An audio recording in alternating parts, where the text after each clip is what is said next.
আপনি কি দিনের পর দিন অতিরিক্ত চিন্তা, নেতিবাচক ভাবনা আর খারাপ সময়ের চক্রে ঘুরপাক খাচ্ছেন? যদি উত্তর হ্যাঁ হয়, তবে আপনি একা নন। এই চিন্তাগুলো আমাদের জীবনকে বিষিয়ে তোলে, আর আমরা চাইলেও যেন এদের থামাতে পারি না। মনে হয় যেন আমাদের মন আমাদের নিয়ন্ত্রণে নেই। কিন্তু আজ আমরা জানব কিভাবে খারাপ চিন্তা এবং অতিরিক্ত চিন্তাকে না বলতে হয়, এবং খারাপ সময় কাটিয়ে উঠে জীবনের নিয়ন্ত্রণ আবার নিজের হাতে নিতে হয়। এই অডিওটি শেষ পর্যন্ত শুনলে আপনি 3টি প্রমাণিত কৌশল জানতে পারবেন, যা আপনাকে এই সমস্যাগুলো থেকে মুক্তি দিতে সাহায্য করবে। চলুন শুরু করা যাক। 1. খারাপ চিন্তাকে চ্যালেঞ্জ করুন। থিঙ্ক ট্যাপ কৌশল, দ্য থট ট্যাপ। খারাপ চিন্তাগুলো যখন আসে, তখন আমাদের মস্তিষ্ক সেগুলোকে 100% সত্য বলে ধরে নেয়। এখানেই সবচেয়ে বড় ভুলটি হয়। কি করবেন? যখনই কোনো নেতিবাচক বা অতিরিক্ত চিন্তা আসবে, মুহূর্তের জন্য থামুন। নিজের মনে নিজেকে প্রশ্ন করুন, এই চিন্তাটা সত্যি কিনা?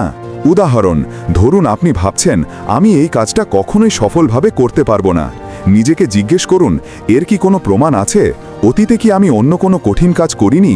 এই চিন্তাটা কি আমাকে সাহায্য করছে নাকি ক্ষতি করছে? ফল, এই কৌশলটি আপনার মস্তিষ্ককে একটি ব্রেক দেবে। এটি চিন্তার ধারাকে প্রশ্ন করার সুযোগ দেয় এবং মস্তিষ্ককে নতুন, বাস্তবসম্মত বিকল্প ভাবতে সাহায্য করে। খারাপ চিন্তার গতি কমে যায়।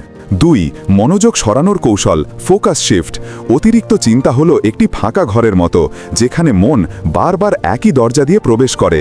এই ফাঁকা ঘরকে অন্য কিছু দিয়ে পূর্ণ করতে হবে। কি করবেন? মন যখন অতিরিক্ত চিন্তা করতে শুরু করে, তখন শারীরিক কার্যকলাপের মাধ্যমে দ্রুত মনোযোগ সরান। এটি হতে পারে, দ্রুত হাঁটতে শুরু করুন, অন্তত 10 মিনিট বাইরে হাঁটুন। ডিপ ব্রিদিং বা গভীর শ্বাস নিন। 4 সেকেন্ড ধরে শ্বাস নিন, 4 সেকেন্ড ধরে রাখুন এবং 6 সেকেন্ড ধরে শ্বাস ছাড়ুন। এটা টানা 5 বার করুন। হাতে কলমে কাজ করুন, ঘর গোছান, বাগান করুন, অথবা একটি ছোটখাটো হস্তশিল্পের কাজ শুরু করুন। ফল, শারীরিক ব্যস্ততা বা শ্বাস প্রশ্বাসের ব্যায়াম মুহূর্তের মধ্যে আমাদের মনকে এখনকার মুহূর্তে ফিরিয়ে আনে। মন যখন শারীরিক কাজে ব্যস্ত থাকে, তখন অতিরিক্ত চিন্তার জন্য তার কাছে শক্তি থাকে না। 3. খারাপ সময়কে সুযোগ হিসেবে দেখা, অ্যাকশন ওভার অ্যানালাইসিস। খারাপ সময় বা চ্যালেঞ্জিং পরিস্থিতিতে আমরা বারবার সমস্যা নিয়ে শুধু আলোচনা করি বা বিশ্লেষণ করি। এতে সমস্যা আরও বড় মনে হয়। কি করবেন? বিশ্লেষণ বা চিন্তা করার বদলে ক্ষুদ্রতম পদক্ষেপ নেওয়ার দিকে মনোযোগ দিন। সমস্যাকে ছোট করুন। যদি আপনার একটি বড় আর্থিক সমস্যা থাকে, তবে পুরোটা নিয়ে চিন্তা না করে আজ শুধু একটি বিল পেমেন্টের জন্য পরিকল্পনা করুন। একটি রুটিন তৈরি করুন। খারাপ সময় আমাদের রুটিন ভেঙে যায়। প্রতিদিন ঘুম থেকে ওঠা, খাবার খাওয়া এবং ব্যায়ামের জন্য একটি ছোট রুটিন তৈরি করুন এবং কঠোরভাবে তা মেনে চলুন। সাহায্য চান? বন্ধু, পরিবার অথবা প্রয়োজনে একজন পেশাদার কাউন্সেলরের সাথে কথা বলুন। মনে রাখবেন, সাহায্য চাওয়া দুর্বলতা নয়, এটি সাহসের লক্ষণ। ফল, যখন আপনি ছোট ছোট পদক্ষেপ নেন, তখন আপনার মস্তিষ্ক সাফল্যের ছোট ডোজ পায়। এই ছোট সাফল্যগুলো আপনাকে খারাপ সময়ের অন্ধকার থেকে বেরিয়ে আসার জন্য আত্মবিশ্বাস যোগায়। মনে রাখবেন, অতিরিক্ত চিন্তা বা খারাপ চিন্তা রাতারাতি বন্ধ হয় না। এটি একটি অভ্যাস।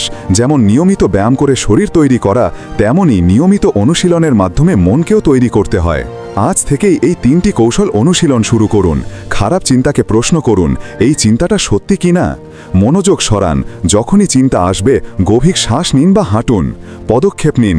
বিশ্লেষণ বাদ দিয়ে সমস্যার ক্ষুদ্রতম সমাধানটি খুঁজুন।